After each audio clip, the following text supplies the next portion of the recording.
Voilà, j'ai ces dernières personnes qui arrivent s'installer. En attendant, je vais présenter mon beau plateau, très masculin. Donc, voilà, oui, je suis la caution féminine.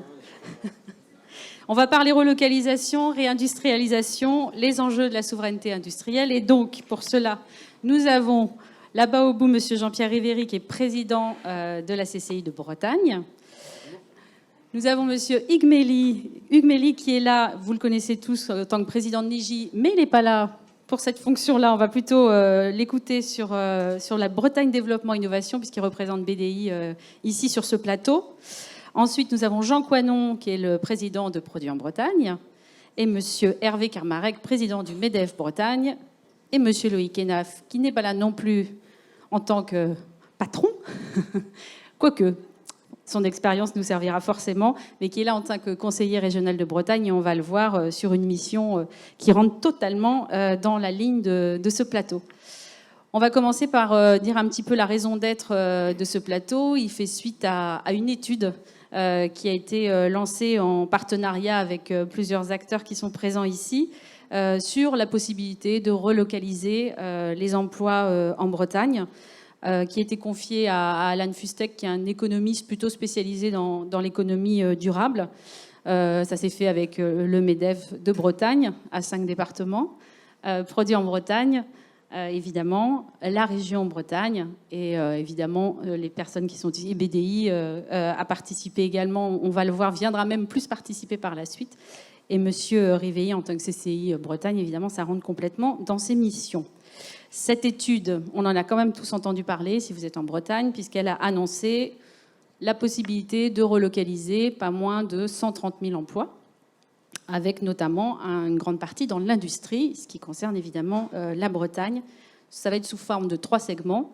Donc on va en parler à travers ici les représentants. Je vais commencer par vous, Monsieur Carmarec.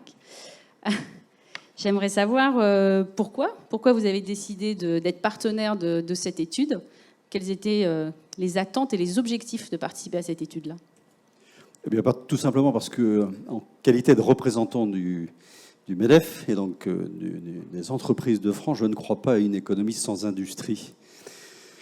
L'industrie n'est pas une fin en soi, mais c'est un moyen de produire des biens, c'est un moyen de produire des services, et il faut que notre industrie soit soutenue. Il faut qu'elle puisse fonctionner dans des règles qui soient compétitives, concurrentielles, des règles réglementaires, des règles administratives, juridiques, sociales, environnementales. Et il faut que les collectivités, dans leur ensemble, soient également fortement soutiennes. Et donc, moi, en qualité de président du MEDEF Bretagne, j'ai dit qu'il fallait évidemment que les entreprises s'emparent de ce sujet-là, mais qu'elles ne pouvaient pas le faire si elles n'étaient pas soutenues par les collectivités territoriales. J'ai une casquette un peu dans l'immobilier, et nous avons vu, il y a pas si longtemps que ça, finalement, une ville comme Bordeaux, qui avait été extrêmement attractive et qui attirait à elle beaucoup d'entreprises, parce qu'en regardant vers l'ouest, elle considérait que Bordeaux avait beaucoup plus d'atouts que notre Bretagne. Et je crois que ce sujet de réindustrialisation, elle concerne les entreprises, mais elle concerne l'ensemble du territoire. Et donc c'est à nous de créer les conditions favorables pour que les industries relocalisent une partie de leur production. On a un tissu industriel qui est extrêmement dense en Bretagne, et il faut s'appuyer sur ce territoire, sur ces industries denses pour refabriquer. Donc voilà, ce sujet-là nous semblait, à Produits en Bretagne, au MEDEF, Arkea, qui a été le financeur, un sujet de grande importance, de souveraineté en Bretagne. C'est la raison pour laquelle on souhaitait bien évidemment s'associer à cette étude. Alors du coup, les suites de cette étude, parce que là, on va le voir un petit peu ce qui a été dit sur les 3 segments, mais voilà, vous la prenez quand même comme un support ensuite de prospective et de stratégie. Oui, c'est plus qu'un support. Hein. L'étude a été faite par Alan Fustek. C'est un entrepreneur qui n'a pas théorisé ce sujet de réindustrialisation, il l'a matérialisé. Nous y avons travaillé durant une année avec la totalité des branches du MEDEF. On se rend compte que c'est un sujet qui est extrêmement complexe à appréhender, parce que ça ne touche pas simplement que le bâtiment, que l'industrie, que l'agroalimentaire. Ça touche beaucoup de sujets, qu'il faut de la ressource, et qu'il faut que l'ensemble du monde économique breton, la région, les chambres de commerce, Produits en Bretagne bien évidemment, BDI, nous travaillions collectivement à trouver des solutions, à inciter, Loïc le dira certainement, à inciter les entreprises à calculer le TCO. Tu nous feras la définition du TCO. Mais il y a un peu de bonne parole à donner. Donc la suite, c'est qu'à l'appui de cette étude, qui est très épaisse, je vous engage non pas à l'imprimer, mais à la lire, et elle fait 160 ou 180 pages, eh bien, travailler autour des thèmes qui émergent pour que eh bien, ce sujet de réindustrialisation à nouveau en Bretagne puisse prendre corps. Et c'est une ambition que l'on partage. Donc il y a 3 segments. Il y a un segment qui parle de la relocalisation des emplois qui sont à développer en fonction des demandes là, un peu urgentes qui peuvent émerger. Il y a le segment sur qui pourrait quand même 50 000 personnes sur la production qui reviendrait en Bretagne. Donc là, véritablement, la relocalisation, comme on peut l'entendre immédiatement dans le mot. Et puis ensuite, il y a les emplois touristiques, on le verra avec Monsieur Riveri, qui sont aussi des emplois, pour le coup, qui mériteraient d'être développés. On va parler des emplois induits après.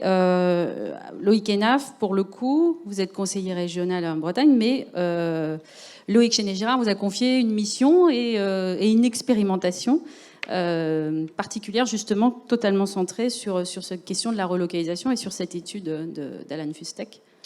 Oui, merci. Alors effectivement, c'est une délégation du président aussi sous la houlette de Laurence Fortin, vice-présidente à l'économie. Ceci dit, en introduction, en fait, moi, je me situe dans la dynamique qui a été lancée par ce petit collectif qui s'était constitué il y a 2 ans. Mais il y a 2 ans, c'était il y a 2 ans. Il y a 2 ans, c'était il y a 2 ans. C'était avant le 8e, 15e, 20e confinement et ses impacts lourds. C'était avant des changements sociologiques profonds dans la société française et en Bretagne.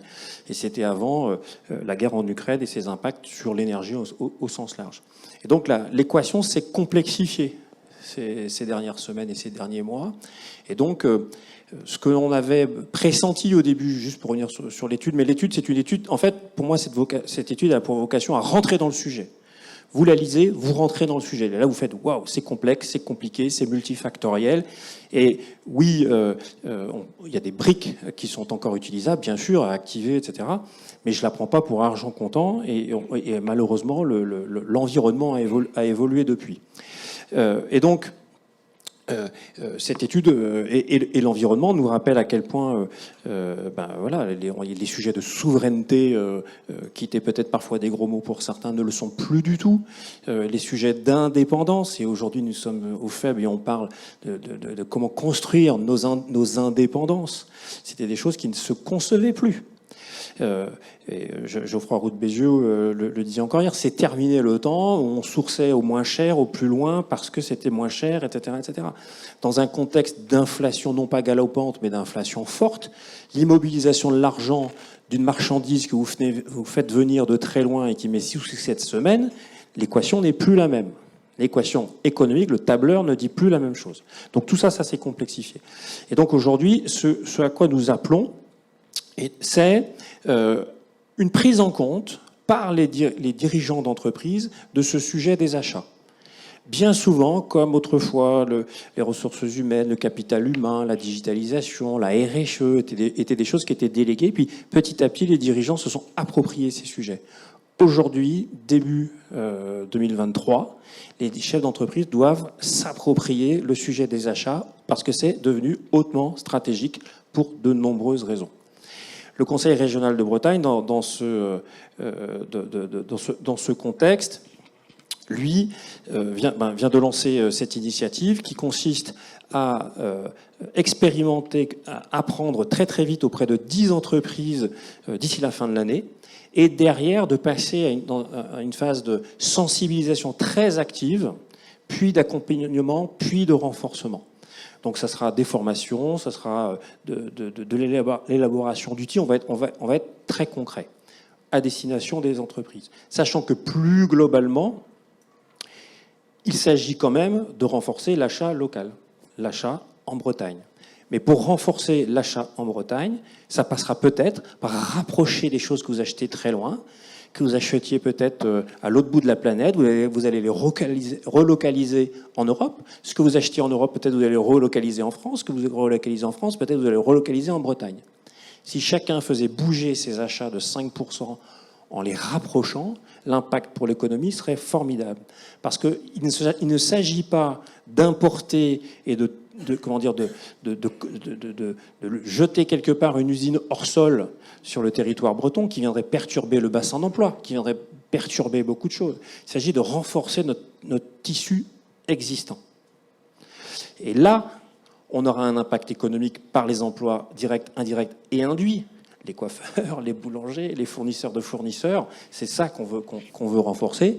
Évidemment, l'impact social par plus de cotisations sera meilleur. Et évidemment, l'impact environnemental, c'est une évidence, sera meilleur puisque nous avons externalisé pendant plus de 30 ans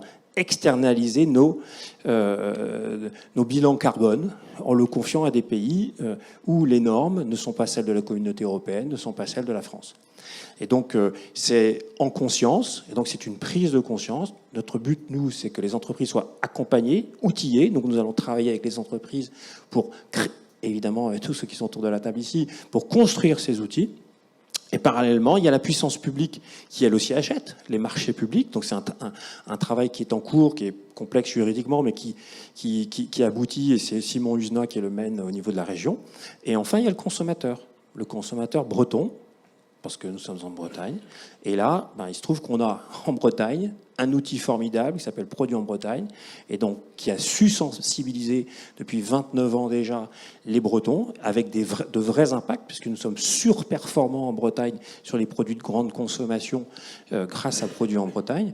Et donc voilà, tout est favorable. Les planètes sont alignées. Vous voyez, on a une table ronde, c'est un pacte breton pour relocaliser les achats, et le faire en conscience, et le faire dans un objectif de durabilité évidente. Alors tout est favorable, vous le disiez tout à l'heure. Ça, c'était une étude d'il y a 2 ans. Aujourd'hui, on est dans... Tout est favorable dans l'état d'esprit voilà. que l'on s'aligne. Maintenant, effectivement, la tâche est difficile. Mais si on se pose la question des industries qui sont actuellement soumises à une concurrence extrêmement forte sur la hausse des coûts de production, j'imagine que la question se pose autrement, mais on va sûrement en parler.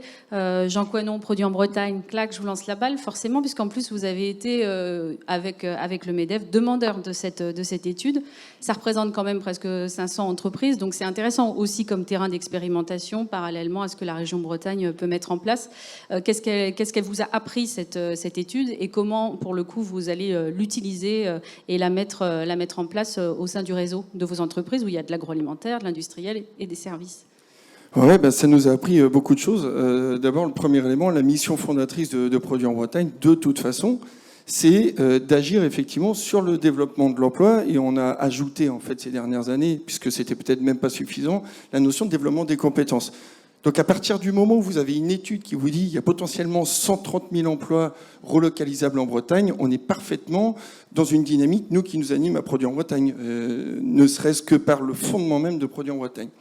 Premier élément. Le deuxième élément qu'on a pu voir dedans, c'est qu'il y a des gisements. Il y a des gisements dans des secteurs d'activité avec des réflexions à mener. C'est pas aussi simple que de le dire, mais en termes de tri des déchets, c'est des choses qui peuvent nous animer.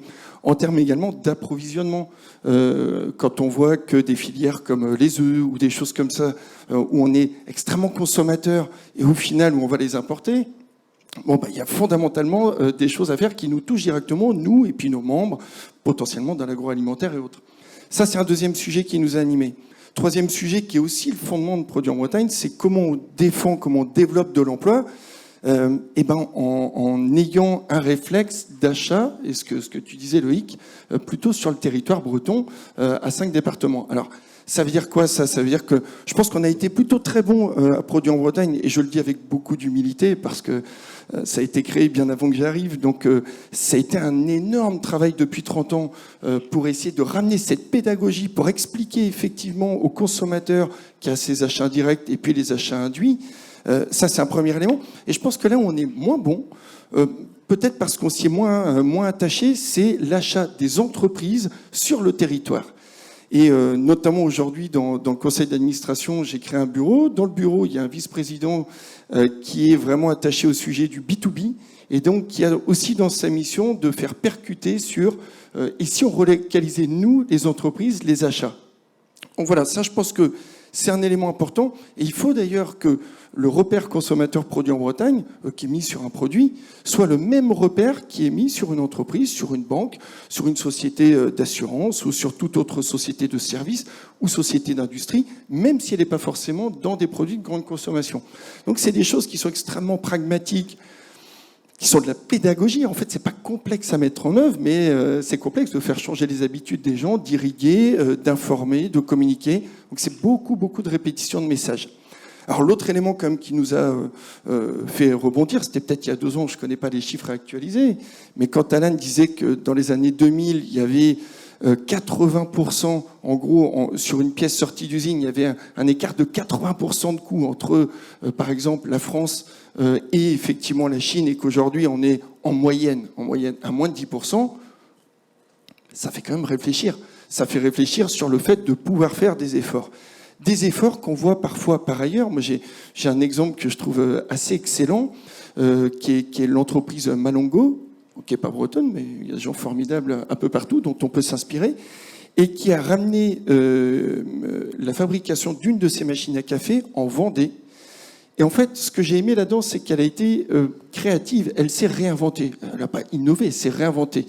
Comment elle a réussi à faire ça? Elle a divisé le nombre de pièces par 2 dans sa machine. Donc, imaginez aussi l'impact purement RSE aussi dedans.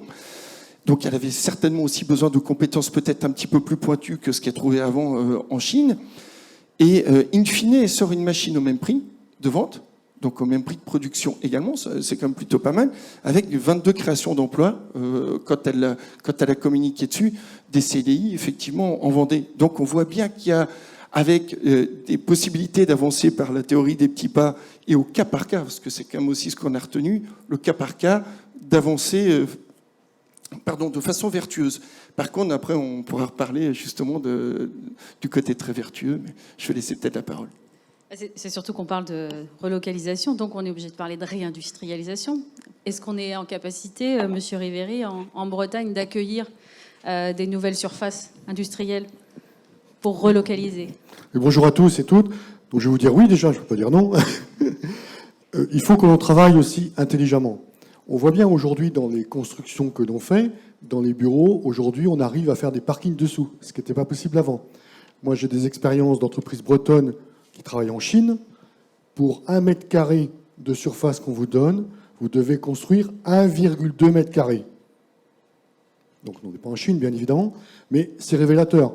Lorsque l'on a aujourd'hui des industriels qui construisent des entrepôts relais, il faut de la surface, on peut comprendre, on peut faire un étage. Moi, je suis sur Vannes, Michelin a une usine à étage depuis plusieurs dizaines d'années. Donc il faut aussi que collectivement, on sache prendre conscience de cela. La raréfaction du terrain est une opportunité. Sachions la saisir. Après, comme d'habitude, dans notre pacte breton, on sait le faire intelligemment, puisque tous les territoires ne sont pas les mêmes. Donc oui, il y a de la place, oui, il faut de l'intelligence collective, mais comme disait Loïc tout à l'heure, il ne faut pas relocaliser et se remettre à construire des usines à tout va. Il y a déjà, sur du court terme, plein de choses à faire intéressantes. Quand je vois, par exemple, on a plus de 200 brasseries, par exemple, en Bretagne, hein, quand on voit qu'on importait historiquement de l'orge de brasserie, il y a 3 brasseurs qui sont concurrents sur le marché, qui sont tous excellents, qui se sont associés pour créer ensemble une brasserie. Ils ont travaillé sur tout l'écosystème, la production locale, la transformation locale, et en plus de dire nous sommes effectivement vraiment un produit en Bretagne. Ça, on sait le faire. Lorsqu'on va parler, par exemple, du verre, ces mêmes entreprises, comme d'autres, travaillent sur le réemploi du verre. La brasserie de Bretagne, qui fait déjà du lavage, va travailler avec ses collègues. Donc aujourd'hui, ce collectif breton sait se mettre aussi en marche, en musique, pour travailler, comme on sait le faire à chaque fois, en intelligence collective. Donc oui, il y a des opportunités. Et on a découvert aussi, à travers les crises qui arrivent, l'international. Beaucoup de petites entreprises nous disent « moi, je ne suis pas concerné, de toute façon, je n'exporte pas ». Et en fait, on s'est rendu compte qu'on est tous dépendants de l'international, et que l'Ukraine est le centre du monde, et ça, c'est autre chose. Donc, il faut aussi reprendre conscience de cela. Et quand, Loïc, tu parlais des achats au départ, je suis complètement en ligne avec ça, sachant que, historiquement, pour pouvoir exporter, BCI, qui a vocation à l'international, a su faire venir des acheteurs ici localement. Ils venaient voir chez nous, parce qu'en fait, au-delà de ces histoires de terrain et de surface, on a aussi des talents, des savoir-faire et une sécurité alimentaire qui nous est reconnue dans le monde. Et on doit aussi politiquement avoir un point pour éviter aussi d'importer ce que l'on ne veut pas faire chez nous. Donc il faut aussi aller jusqu'au bout de produits en Bretagne avec l'éducation positive des consommateurs. Ça lance évidemment plein de thèmes qu'on a envie de développer. On va y revenir sur la transformation des entreprises avec Hugues Mély. Je voulais juste reposer quand même la question à Monsieur Karmarek sur cet appel quand même à la sobriété foncière avec la loi climat, résilience climat de 2021, qui annonce quand même un 0% d'artificialisation des sols à l'horizon de 2050, avec ces objectifs de relocalisation, de réindustrialisation. Ça me paraît compliqué.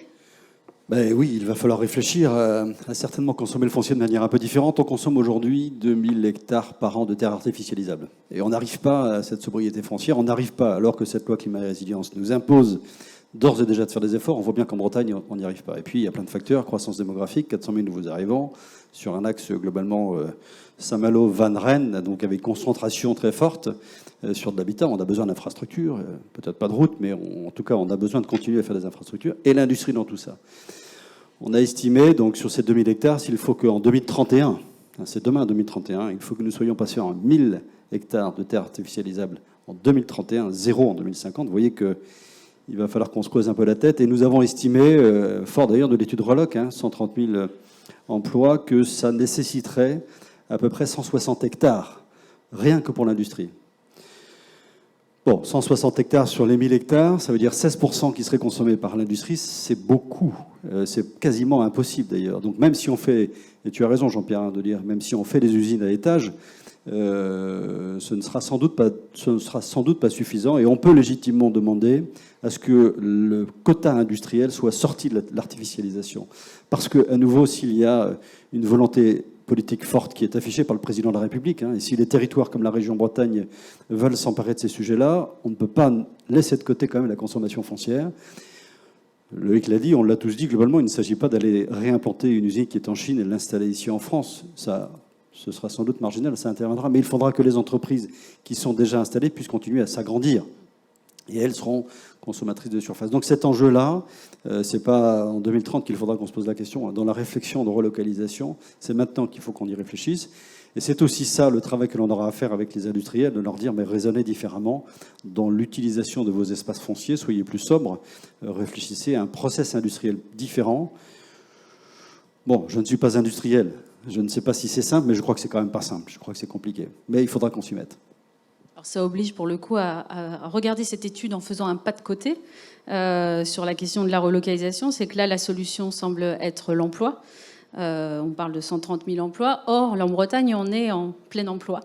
Donc je pose la question, Hugues Mély, est-ce que finalement la solution est vraiment par l'emploi, la relocalisation, ou est-ce qu'il y a d'autres techniques avec la transformation des entreprises? Je crois que c'est le rôle qu'a va avoir Bretagne développement innovation, ça va être de reprendre un petit peu les choses dans le contexte d'aujourd'hui. Alors bonjour à toutes et à tous, je vais répondre à cette question, mais juste avant, je vais quand même m'inscrire dans la continuité de ce qui vient d'être dit en tant que président de BDI. Donc juste pour mémoire, BDI, c'est Bretagne Développement Innovation. Donc comme son nom l'indique, c'est l'agence de développement économique et d'accompagnement à l'innovation en entreprise de la région Bretagne. C'est donc un outil qui vient en appui dans l'exécution des décisions stratégiques qui sont prises par l'exécutif régional, donc par les élus du conseil régional, avec lesquels on travaille en partenariat étroit, de même qu'avec les services de la région, pour faire qu'autour d'un certain nombre de priorités qui sont définies au niveau de l'exécutif régional en matière de transformation de l'économie bretonne, on puisse déployer en mode projet sur le terrain, c'est-à-dire en relation étroite avec les entreprises et les écosystèmes, ces décisions et faire qu'elles prennent vie, qu'elles deviennent concrètes et qu'elles puissent ensuite se généraliser, être appropriées plus naturellement par le plus grand nombre possible des entreprises et devenir réalité. C'est dans le cadre de cette mission que nous allons accompagner ce qui vient d'être dit, et en particulier nous avons reçu commande, si je puis dire, du conseiller régional ayant délégation, notre ami Loïc, pour mener en mode projet cette phase d'expérimentation dont il a parlé, avec 10 entreprises que nous allons identifier, invitées dans le processus autour de 4 verticales économiques qui, je crois, n'ont pas été citées, le monde maritime, le tourisme, le numérique et la 4e, c'est l'agroalimentaire, bien évidemment. J'aurais dû commencer par celle-là. Donc en mode projet, phase d'expérimentation avec des entreprises autour du sujet qu'ont très bien décrit mes collègues, hein, qui est effectivement de travailler cette logique de relocalisation, notamment, principalement, dans un premier temps, autour des achats et de tous les impacts. Donc un mode didactique où on va prendre par la main chaque entreprise et les aider de façon méthodologique, de sorte à ce que ça puisse être ensuite documenté et répliqué pour être industrialisé et généralisé. Hein, prendre par la main ces entreprises pour les emmener pas à pas avec tout ce que sera l'inconnu, tout ce que seront les incertitudes, les difficultés. Enfin, un projet, un mode projet, pour qu'on puisse dire dans un délai rapide, voilà 10 entreprises qui ont suivi le parcours, qui ont fait le chemin, qui ont fait des progrès, qui ont fait progresser la Bretagne, et maintenant, décision de généraliser ou pas, et comment on généralise, c'est un autre sujet qui viendra dans son temps. Bon. Donc BDI joue son rôle aux côtés de nos confrères de la CCI régionale, de Produits en Bretagne, du MEDEF bien évidemment, des services de la région au service des élus. Après le pas de travers, je ne sais pas si c'est un pas de travers, en tout cas moi j'ai 3 remarques à apporter à tout ce qui peut être dit autour de ce sujet. La première, c'est de dire qu'il faut absolument qu'on raisonne écosystème, c'est-à-dire très vite.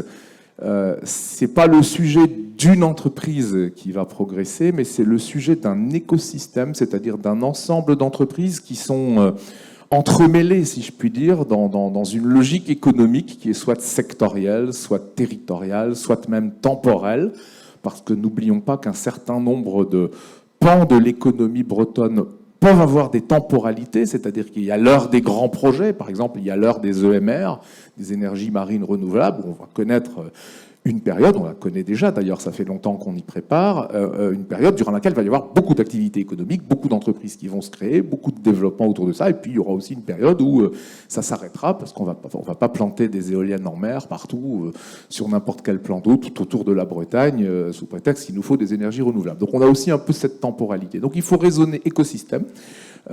Et pour raisonner écosystème, là aussi, BDI est un outil intéressant parce qu'on constitue depuis 10 ans une base de données magnifique qui s'appelle Craft et qui recense autour des grands projets de transformation stratégique de la région absolument tous les acteurs économiques qui participent, et notamment sous l'angle de leurs investissements, de leur innovation, des projets qu'ils engagent, de leur interfonctionnement, de leur coopération avec des acteurs nationaux et internationaux, parce que n'oublions jamais que la transformation de l'économie bretonne ne se fera jamais autrement qu'en soignant aussi le lien aux grands acteurs nationaux et internationaux qui sont par essence, sur tous les sujets, des leaders nationaux ou mondiaux.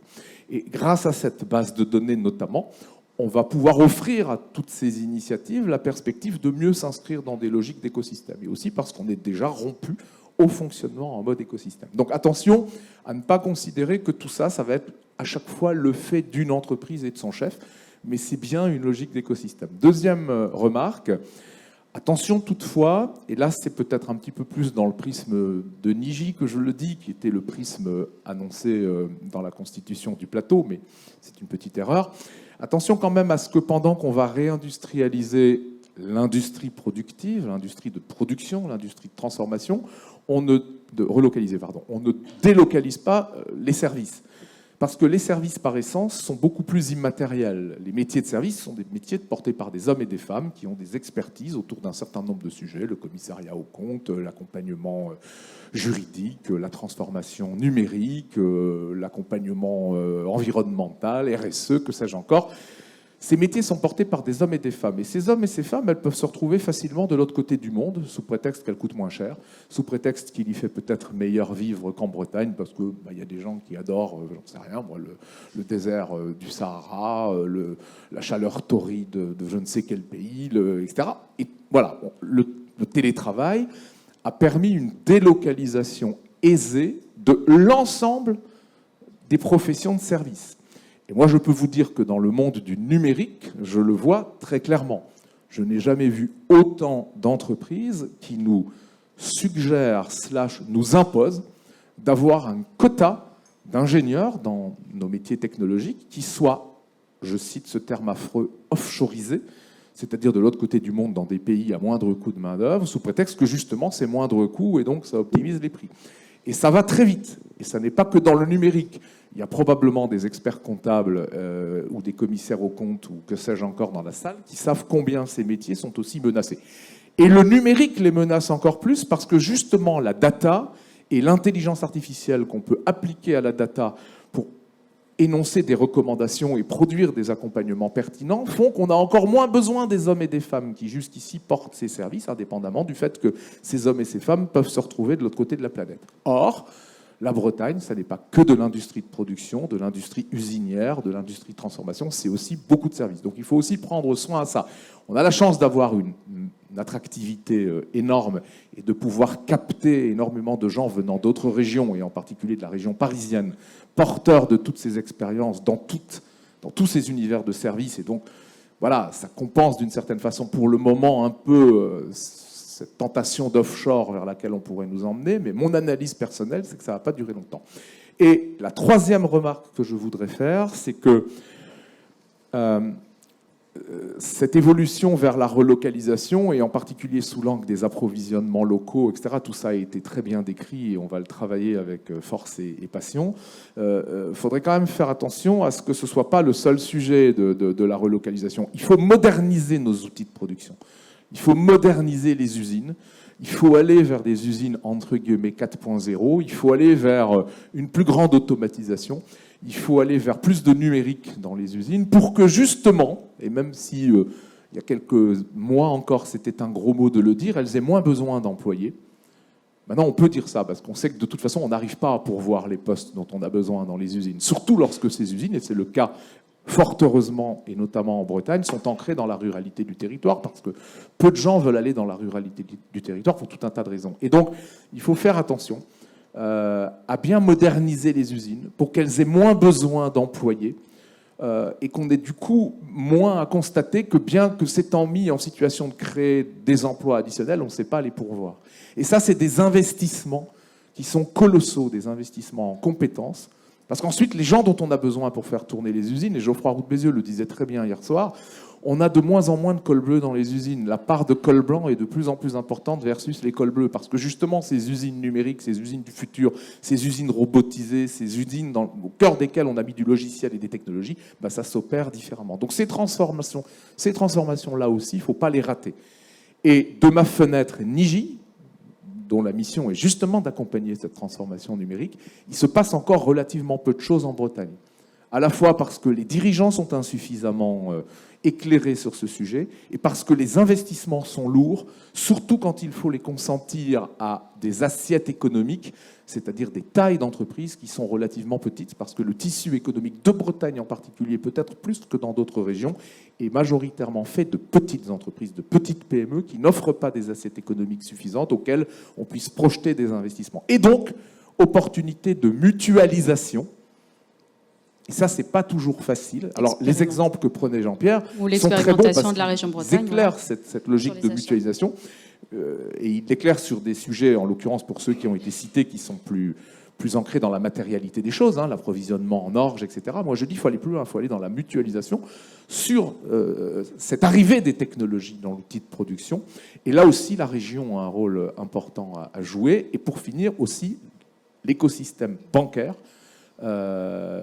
régional a un rôle important à jouer parce qu'il faut savoir accompagner ces investissements, bien évidemment, qui dépassent parfois, je dirais, les critères d'appréciation traditionnels dans lesquels un établissement bancaire peut regarder une opportunité d'accompagnement par dette bancaire ou que sais-je. Voilà. Je reviens quand même sur la question de la relocalisation et de la pénurie de talent, entre guillemets. On l'a vu pour ceux qui ont suivi le plateau avec le président de Manpower France. Ils ont sorti une étude qui ne s'appelle pas la grande démission, mais le basculement, puisque en France, on est plutôt sur un turnover que sur des gens qui quittent la vie active. Il parlait effectivement de transformation des entreprises, mais transformation aussi du modèle de gouvernance, de la manière de manager. C'est pour ça que je crois, Jean Coinon, chez Produits en Bretagne, vous avez aussi mis en place un rapport de progrès, parce que l'idée n'est pas simplement de s'emparer de cette étude. Vous l'avez dit, c'est pas juste un accessoire ou un support. Derrière, vous actionnez tout un tas de rouages. Un rapport de progrès, un label, en quoi, sous l'égide RSE, hein, cette fameuse responsabilité sociétale et environnementale dont on entend parler, pourquoi c'est important de parler de ce rapport de progrès? Parce que ça permet aussi d'accompagner cette transformation qui doit y avoir, cette mutation, cette transition vers de nouvelles culture d'entreprise. J'ai dit le mot, culture. Ouais. Alors, je pourrais en parler pendant des heures, mais comme il fait 45 degrés, je vais quand même, sous les tropiques, je vais quand même essayer de faire plus court. En fait, il y a plein de choses. C'est du sens, c'est du bon sens. En fait, la réalité, on appelle ça RSE, mais on va parler de performance globale, on va parler de sens, on va parler d'évolution de la société.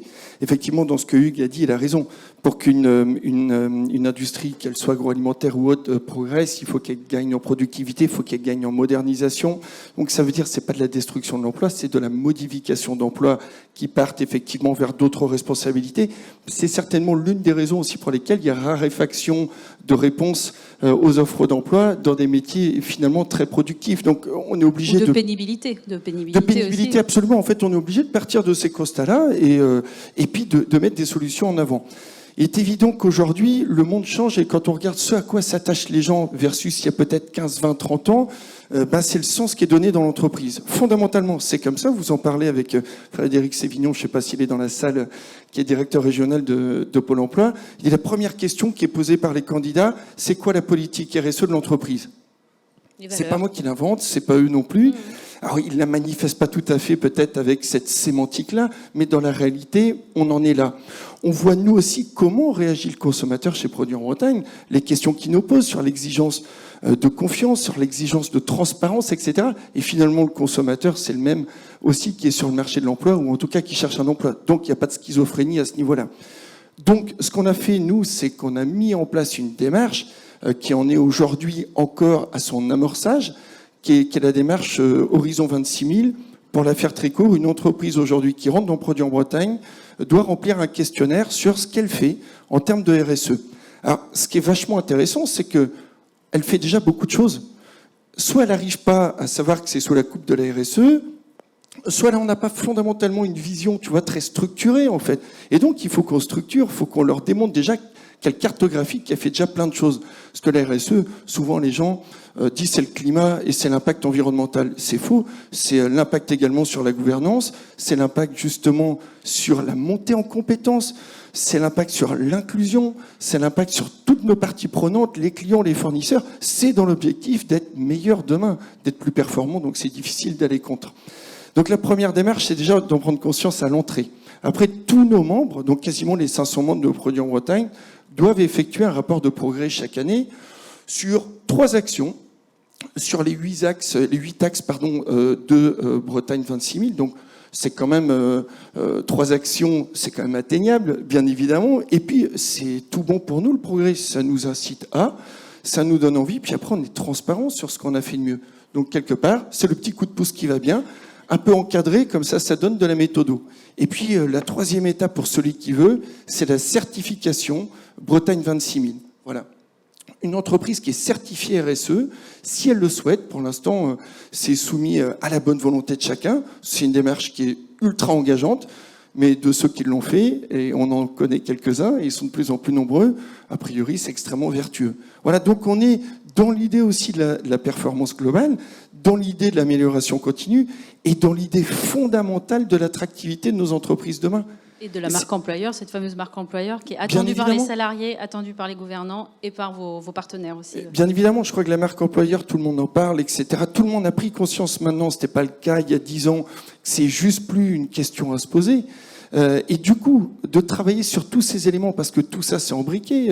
La marque employeur, c'est pas que du marketing. Donc, quand on parle de gouvernance, quand on parle de respect des parties prenantes, quand on parle de formation, de montée en compétences, quand on parle d'inclusion, quand on parle d'équilibre, quand on parle de donner du sens fondamentalement et d'être plus clair sur sa mission, sa vision, etc., c'est des milliers de sujets qui s'imbriquent. Je dirais même, moi, dans mon entreprise, les collaborateurs et les collaboratrices font des efforts sur les achats à titre individuel, je ne parle pas au titre de l'entreprise, mais au titre individuel. Les crayons, les cahiers. Comment ? Les crayons, les cahiers. Tout, ce qui ne faisait pas forcément avant, mais pour plein de raisons. Ça peut être des raisons économiques, ça peut être des raisons d'habitude d'achat, etc. Donc donner du sens, donner de l'éclairage, ça a de l'importance. Ça nous rend fondamentalement plus attractifs.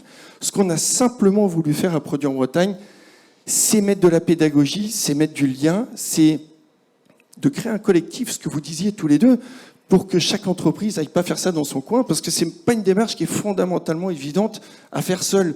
Donc y aller en collectif, chasser en meute, avec une dimension en plus qu'on a donnée, nous, par rapport à la norme ISO 26000 internationale, c'est que la notion de territoire est une corde qui n'existe pas dans l'ISO 26000. Donc on a apporté ça en plus, donc ça éclaire, ça donne du sens. Voilà. Mais l'idée, c'est quoi? C'est d'apporter de la méthode et en fait de faciliter la vie de nos entreprises, de nos adhérents, et par extension, c'est bon pour la Bretagne, en fait. Voilà. La clé, elle est là, hein, le mot territoire. On a parlé de maillage. La force publique et la force privée doivent travailler ensemble. Je me tourne vers d'abord M. Riveri et après Loïc Hénaf. Relocaliser, encore faut-il pouvoir accueillir aussi les salariés avec des logements qui sont à dimension de leur salaire. C'est sans doute plus facile, Loïc Hénaf, d'aller s'installer à Pouldrezy que d'aller s'installer à Saint-Malo. Non, même pas. Ou Rennes. Bon, je vous mettais pourtant la barre haut. Non, Pouldrezy, c'est pas dur. C'est dur aussi. On a discuté avec monsieur Méli, tout bêtement même de la Belle-Illoise, qui est effectivement une usine. Et pour que les salariés puissent y vivre, ils sont obligés d'habiter à Auray ou même au-delà. Donc là, on dépasse le seuil psychologique, je crois, qui est de 13 km pour la population française. Voilà, ce qui est pas beaucoup. En région. Oui, allez-y, réagissez. Je ne sais pas si Caroline Lebranchu, la PDG de la Belle-Illoise, est là, mais elle est là, elle est parmi nous. On était ensemble à une table ronde avant. Pour ceux qui ne connaissent pas, c'est à Quiberon. Oui. Donc Quiberon, c'est une presqu'île. Donc c'est presque une île, c'est carrément une île. Et c'est à quelque part déjà à 25 km du continent. C'est-à-dire qu'entre le moment où, au rond-point d'Auray, vous prenez la presqu'île et le moment où vous arrivez chez Caroline, il y a déjà 25 km. Et c'est une presqu'île et c'est très touristique. Et donc, bien évidemment, le foncier et l'immobilier est hors de prix. Et il y a des bouchons comme c'est pas permis pour tout un tas de raisons. Donc, c'est l'enfer. Donc le maillage là avec la force publique, il est important parce que comment on fait sur les territoires pour trouver des solutions comme ça, ça passe par le logement, mais je pose la question aussi de la mobilité et de l'accessibilité. Je crois que c'est quand même quelque chose qui vous interroge énormément à la CCI de Bretagne et qui fait partie de vos missions. Tout à fait. Et là, encore une fois, réfléchissons et parlons collectif. On n'a pas la solution. Et effectivement, il faut qu'on évite d'opposer certains territoires, puisque chaque territoire a une richesse. Et aujourd'hui, il est pas malvenu d'aller travailler dans l'arrière-pays. Au contraire, maintenant, c'est très recherché. Donc, il faut aussi ramener les choses, je pense, à leur juste valeur. Et encore une fois, sachons aussi être intelligents lorsque l'on développe des territoires, qu'on regarde aussi bassin de vie, lieu de vie. Vous prenez Quimperlé, Lorient, ils ne sont pas dans le même département, c'est le même bassin de vie. Pontivy, Loudéac, même chose. Donc il faut qu'on raisonne et qu'on pense autrement. Donc il faut aussi que la puissance publique nous accompagne et aussi que l'on ait le droit aussi peut-être à l'expérimentation dans nos organisations. Et quelquefois aussi, on veut rapprocher les salariés des usines, mais on peut aussi réfléchir en amont en se disant quelle est la meilleure solution pour implanter mon entreprise par rapport à cet écosystème, comme tu le disais justement tout à l'heure. Et cet écosystème, effectivement, c'est le bassin d'emploi, le bassin de vie, mais c'est aussi tout ce qui va tourner autour de l'eau, autour de l'énergie, puis le foncier, puisqu'on en parle. Donc, soyons collectivement intelligents. Et les entreprises ont bien compris depuis longtemps que le logement de leurs salariés n'est pas le problème de la puissance publique ou des agglos ou des villes. C'est un problème collectif. Mais dans les entreprises aussi, on a su être intelligent pour créer, par exemple, à une époque, des crèches collectives. On a su accompagner, on a été accompagné pour le faire. Donc je suis sûr que demain, on pensera effectivement logement avec les entreprises pour nos salariés. Et sachons quand même aussi que les entreprises contribuent largement, de par les taxes, à l'habitat et à la mobilité et au transport. Donc aussi, il faut savoir le dire et le reconnaître. Donc nous finançons déjà au niveau entreprise pas mal de choses. Je pense qu'on peut composer, toujours encore une fois, dans cet écosystème. Et on l'a vu à travers l'organisation de la CCI. Donc dans CCI, vous avez vu qu'il y a un I. Effectivement, on l'a oublié de temps en temps, je pense, moi je le dis de façon positive, le I industriel. C'est pas un gros mot. Et on veut même y rajouter les services. Puisque l'industrie, sans les services, ça marche pas. Tu parlais tout à l'heure de la robotisation, d'automatisation.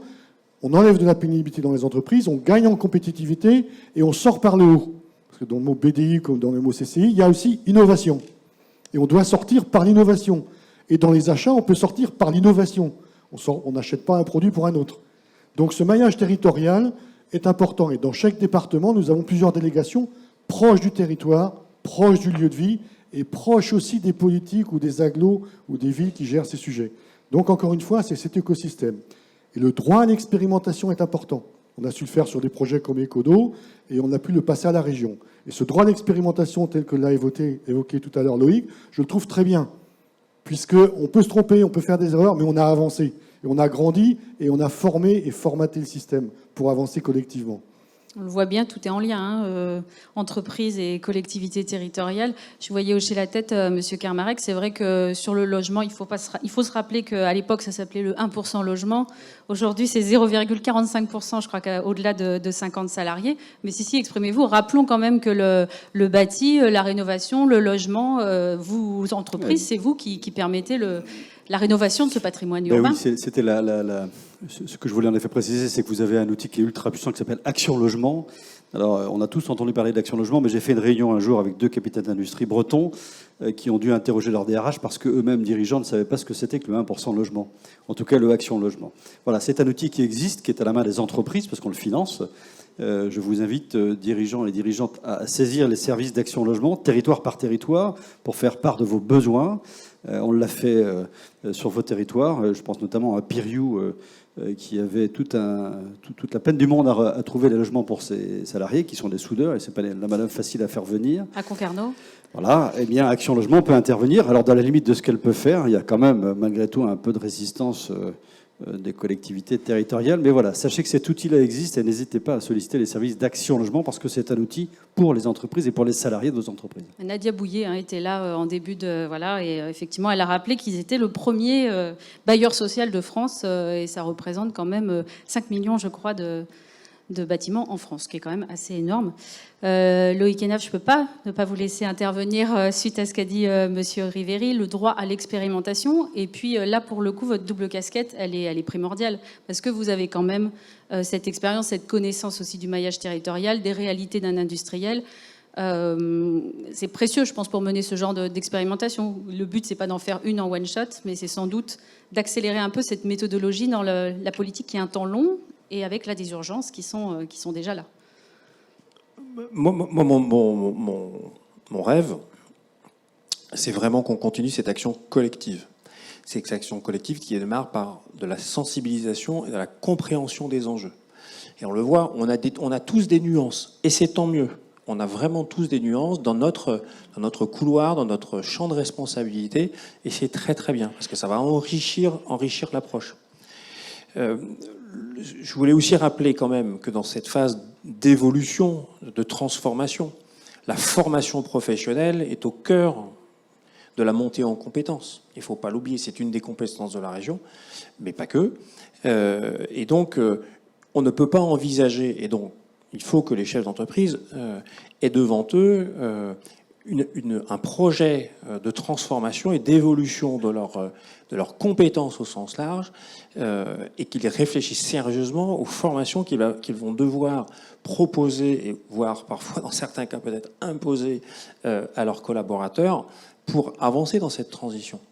On ne changera pas, on ne progressera pas si on ne s'accompagne pas et si on ne se forme pas tout au long de la vie, et encore plus maintenant. Donc c'est un enjeu fort aussi pour la région.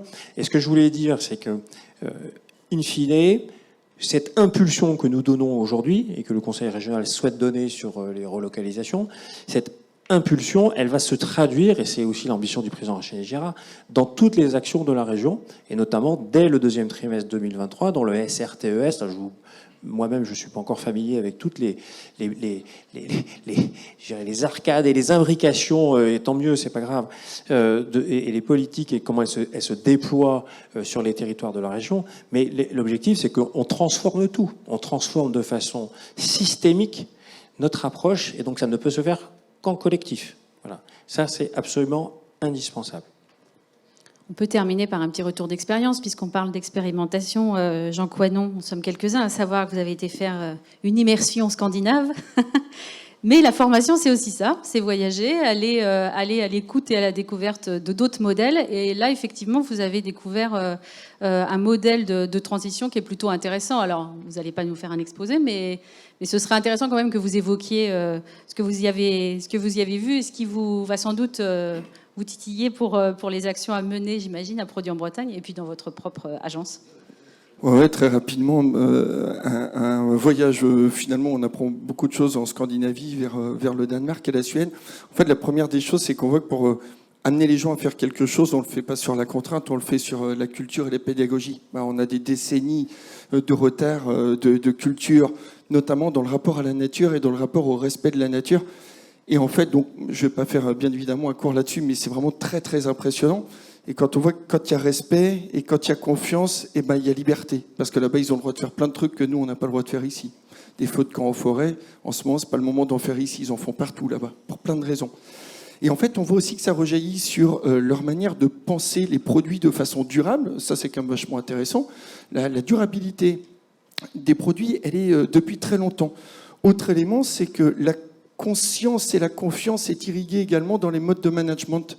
Et ce qui fait qu'on délègue énormément cette notion de collectif dans la construction d'un projet, et de conscience et de confiance, ce qui n'a pas toujours été fondamentalement en fait naturel chez nous. Et donc ça libère aussi les énergies. Et la dernière des choses, c'est que comme ils montent énormément aussi en puissance et que l'humain est quelque chose qui est très important pour eux, les gens sont très bien rémunérés. Et ça, c'est assez impressionnant, c'est que quand vous allez au Danemark, vous le sentez qu'ils sont bien payés. C'est-à-dire que quand il va, il faut le savoir. Et en fait, quand tu regardes un peu, le salaire moyen est extrêmement élevé. Ça monte avec les compétences. Ça monte aussi avec une ambition de bien payer les gens. Et je crois que c'est le pays le plus cher d'Europe, de mémoire. La Suède, un petit cran en dessous, etc. Mais ça montre bien que finalement, tout cet esprit en fait, et cette dynamique excessivement vertueuse, mais qui encore une fois est très naturelle chez eux, on a plutôt à s'en inspirer. Il faut surtout pas, ce que je voulais mettre dans mon simple poste, c'est de ne pas culpabiliser du fait qu'on n'y soit pas. Culpabiliser les gens, ça n'a jamais aidé. Mais par contre, de pouvoir voir qu'il y a des éléments d'inspiration et que ça rejaillit très positivement sur leur modèle économique qui globalement se porte bien, y compris parfois, je pourrais parler aussi de comment ils fonctionnent en termes d'énergie. C'est impressionnant, là où aujourd'hui, nous, la souveraineté énergétique en Bretagne, on en est très très loin. Donc voilà, en tout cas, on peut se tourner vers eux pour s'inspirer. Et la dernière remarque que je veux faire, c'est quand même que finalement, le Danemark, c'est un pays de la taille d'une Bretagne à 5 départements, peu ou prou. Donc finalement, on a déjà quelques points communs avec eux. Et vous n'avez pas lâché le mot, cette fameuse symbiose culturelle, qui est donc un concept que vous allez creuser, que vous avez découvert là-bas. Symbiose industrielle, ouais, qui nous a été lancée par une adhérente et qui vaut le coup d'être creusée, en fait. À suivre. Loïc Hénaf, vous aviez envie de réagir sur ce retour d'expérience? Non, pas sur le voyage de Jean Coadon au pays des oies sauvages. Mais je voulais juste vous interpeller. Voilà. Je vais vous poser une question. Dans la totalité des achats de vos entreprises, quelle est la part réalisée en Bretagne? Qui le sait? Il semble qu'il n'y en a pas beaucoup à le savoir. 2 là-bas. Donc la première question qu'il faut que vous posiez dès demain matin, c'est quelle est la part de vos achats réalisés en Bretagne? Posez-vous cette question. C'est facile. Vous prenez votre grand livre, vous l'associez à vos fournisseurs et au code postal, vous triez par 5 départements et vous saurez. Je vous donne un chiffre, c'est le seul que je connaisse. Donc je ne peux pas comparer, je ne sais pas si c'est bien ou si c'est pas bien. Groupe Jorénaf, c'est 88,8%. Venez. Donc Loïc Hénaf attend vos réponses par mail sur loic.hénaf@bretagne.bzh. C'est ça? Si, c'est ça. Très bien, écoutez, un grand merci. Je remercie mes 5 invités d'avoir participé à ce débat. N'hésitez pas à les interpeller s'ils ne courent pas sur une autre table ronde. Moi, j'y vais. En tout cas, merci pour votre écoute et merci à vous pour vos interventions.